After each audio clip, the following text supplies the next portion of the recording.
Evangelho de João, capítulo 3, versículos de 16 a 18. Porque Deus amou de tal modo o mundo, que lhe deu seu Filho unigênito, para que todo o que crê nele não pereça, mas tenha a vida eterna. Porque Deus não enviou seu Filho ao mundo para condenar o mundo, mas para que o mundo seja salvo por ele. Quem nele crê não é condenado, mas quem não crê já está condenado, porque não crê no nome do Filho unigênito de Deus. Palavra da salvação. Comentário João 3, de 16 a 18. São João Crisóstomo. Quando nosso Senhor disse: importa que seja levantado o Filho do Homem, estava a indicar veladamente a própria morte. Não se quedasse Nicodemos contristado e o não tivesse por um homem comum, cuja morte resultaria inútil. Nosso Senhor, pois, retifica-lhe o pensamento, ao ensiná-lo que o Filho de Deus será entregue à morte e que essa mesma morte tornar-se-á a causa da vida eterna. Porque Deus amou de tal modo o mundo que lhe deu seu Filho unigênito, para que todo o que crê nele não pereça, mas tenha a vida eterna. Como a dizer: não te admires de que me cabe o ser levantado na cruz em proveito da tua salvação, porquanto o Pai, que nos amou a ponto de entregar o próprio Filho nas mãos desses ímpios servos, assim houve por bem. Porque Deus amou de tal modo o mundo. Não podia nosso Senhor exprimir de maneira mais portentosa a grandeza desse amor, pois que esses dois extremos, a saber, Deus e o mundo, acham-se separados por infinita distância. Com efeito, aquele que é imortal, aquele que não tem princípio, cuja grandeza é infinita, esse foi quem amou os homens, formados a partir da terra e das cinzas, e tomados de incontáveis pecados. O que se segue exprime ainda mais fortemente esse mesmo amor. Com efeito, não entregou um servo, nem um anjo, tampouco um arcanjo, mas o próprio Filho. Tivesse vários filhos e dedicasse a sacrificar um deles, isto já seria prova de imenso amor. Mas nos entregou o seu Filho único, diz São João, portanto, seu Filho unigênito. Numerosas almas, aqui preguiçosas e fracas, com o fito de a não mais transgredirem e de se entregarem a muito profunda indiferença, abusam da misericórdia de Deus e se firmam nessas palavras do Salvador a declarar que não há geena, que não há punição e que o Senhor perdoa-nos a nós todos os pecados. É prudente lembrar, contudo, que há dois adventos de nosso Senhor. O primeiro, que já se cumpriu, e o segundo, que haverá de suceder mais tarde. Naquele, ele veio não a julgar, mas a perdoar-nos os pecados. Neste, inversamente, virá não para perdoar, mas para julgar. Referindo-se à primeira vinda, asseverou-nos que não veio para julgar o mundo, porque compassivo não julga, senão que perdoa-nos os pecados, primeiro no batismo e em seguida na penitência. Procedera de modo diverso, todos os homens, sem exceção, haveriam perecido, porquanto todos pecaram e estão privados da graça de Deus. Romanos 3, 23. E não se fiassem, estivessem autorizados a pecar impunemente. Fala dos castigos reservados aos incréus. Já está condenado. E mais acima, quem nele crê não é condenado. Falava do que crê, não do que inquire. E quanto àqueles cuja vida é impura?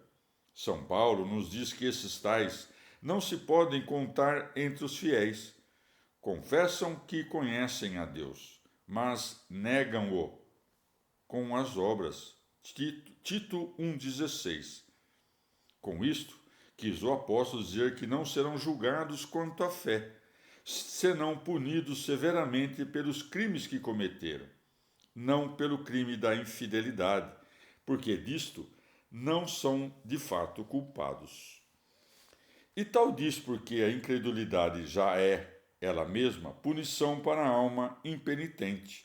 Que suplício maior, com efeito, pode haver do que ser lançado fora da região luminosa?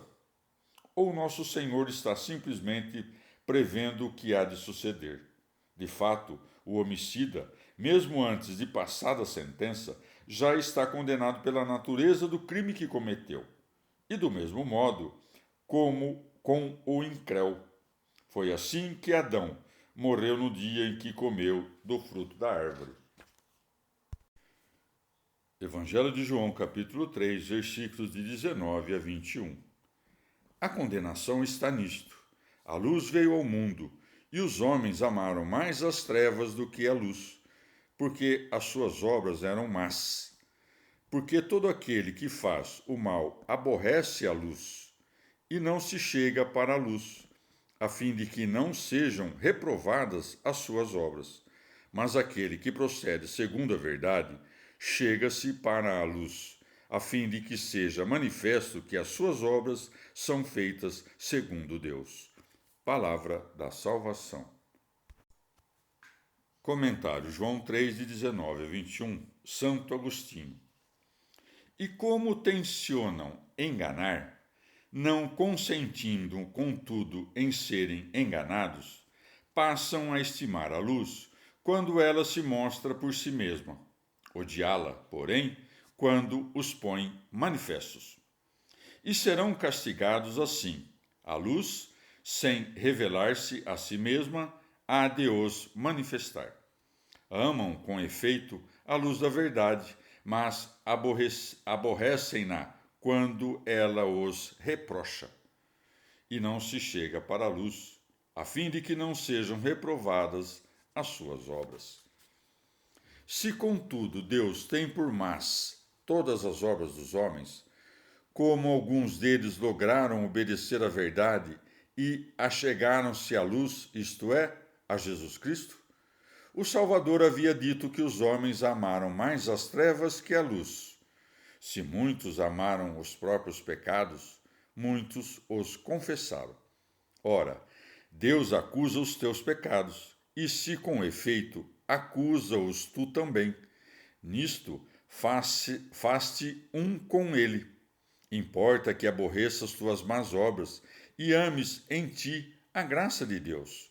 O princípio das boas obras é confessar as más. Assim, tu te pões na verdade, a qual não te lisonjeia nem te dá por escusado. Aproxima-se destar-te da luz, pois jamais teus pecados haveriam de te desagradar, se Deus os não pusesse a lume e em verdade tos mostrasses.